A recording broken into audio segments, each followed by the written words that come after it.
ki her şeyi anlayıram mən. Səhv qapını döymüşəm bilmədən. Eşqimin sərasında tək tənha İzlərini axtarıram hələ də. Çox qəmlidir ki sən gözləmirsən. Ayrılıqdan titrəyirəm mən. Yuxusuz gecəni səsləmə daha. Gedirəm bağışla deyib həmən. Haqlı olan o sevgiyə görə, sadə sözlərə görə bağışla.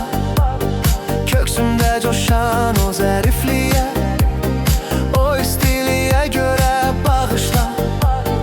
Tələyə boyun əydiyim üçün, yanağımdakı yaşa görə, kör olan xəyallarıma görə, sən məni bağışla.